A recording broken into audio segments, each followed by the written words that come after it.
Okay, what do you got? Ooh, what the? Okay. This is the demon one. That's quite the turn 3 play. Hey guys, just wanted to share my Deathrattle Hunter deck with you really quick. I kept running into control decks like Warrior, Warlock, pretty much all types of Paladin. So I made this deck to counter all of those, and this deck does exactly that. It wins those matchups quite easily and does it really well. So if you do try it, let me know how the games go for you. Check out the game that follows this to kind of get an idea of how to play it. You'll see it does pretty well for you. The only warning I have is that it struggles a little bit in aggro matchups. So if you run into Face Hunter or Rogue decks, those two usually are a little bit of a problem.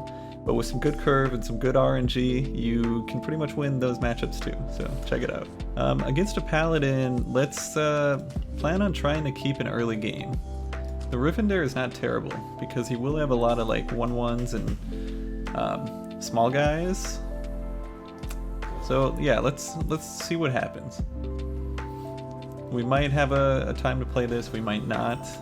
Either way, it's just a good card to have mid-game to cash in on a little extra porcupine value or teacher's pet value. So we'll try it out.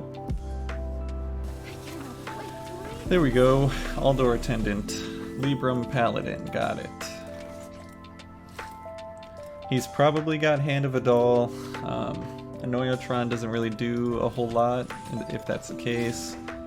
So we might as well just try to cycle now, get something good that can do something against it. We were hoping for a Zixor or even a porcupine for next turn. Teacher's pet's a little slow, but what do you do?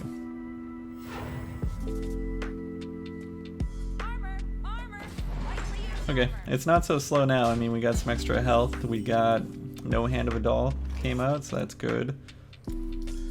There's our weak porcupine, but we will play that now. I think it does a good job at contesting kind of what he's got. It might eat a hit too if he buffs something.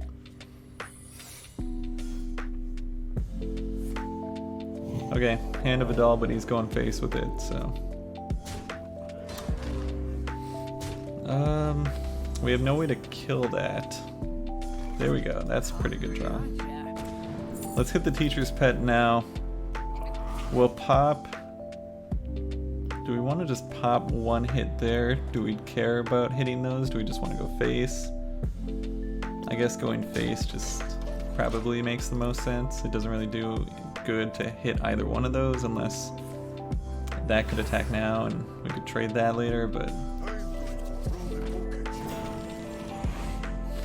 Okay. He's just trading into that guy, that's fine by me. We have a pretty big teacher's pet coming out here, so that's gonna help us stabilize and get the board. If it lives, which currently it could, unless he buffs one of these guys, we do have the Rivendare. The Sporling, not that again. We had a game earlier where we had a Sporling trading back and forth to like turn 8. Like 3 mana from now, there's still a Sporling on the board, which... That thing terrifies me, and I could get my own. I mean, he kind of gave me a free one here. Okay. I think I just play it safe and get my own, right?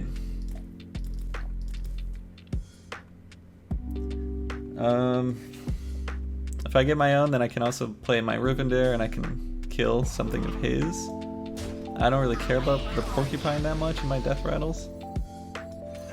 So we're gonna take it. And we're gonna pop that too. We've got a pretty solid handle on the board right now. We've got 2 guys coming out of the Deathrattle for that. We have a Sporling to kill whatever his massive, 8/8 or whatever might come out. And I think we're in a pretty good spot.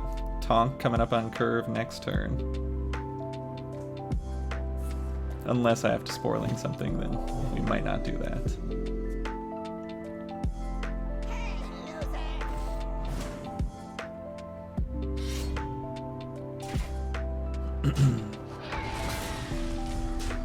Okay, there's my 2 guys. We got Divine Shield, we got an Elec. Fine by me. He's gonna take a swing at my Baron. That's interesting. I'm gonna trade this for sure. I want to lead my attack with the Sporling. In case it's Noble Sack, we just kind of get rid of it. I don't want him to really get value from it. Okay, that's fine, so we'll keep it. Well, maybe we just trade the Divine Shield in there. That seems better than losing my Elec. Smack that, go there, and we just play an on-curve tonk. With double Deathrattle. There's pretty much nothing he can do at this point except taking 16 next turn.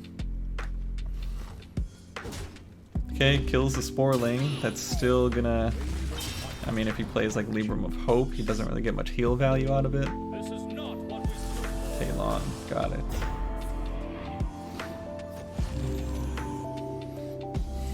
Okay, so we're probably looking at an Oh My Yogg. So let's start with a tracking. See what we roll. Hopefully nothing that just randomly stops my stuff. That does nothing.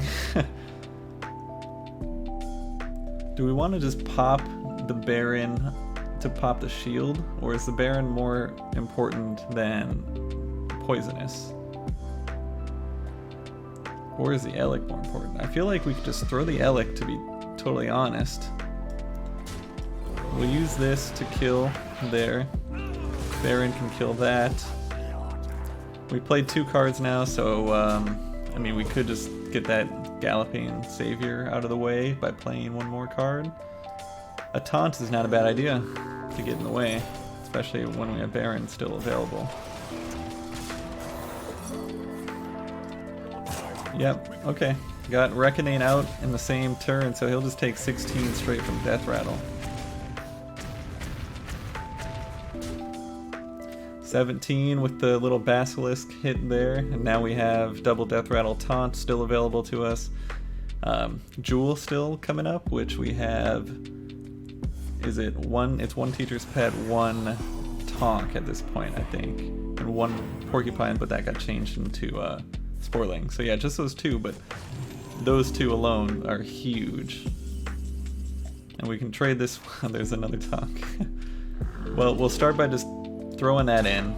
We'll get our 2 guys. We'll play our Jewel. There's our Tonk. Oh, the Elec. I forgot about him. So he comes back. Thank God we got the Elec back.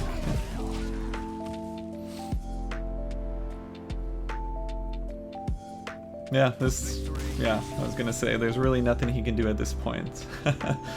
That's a pretty good GG right there.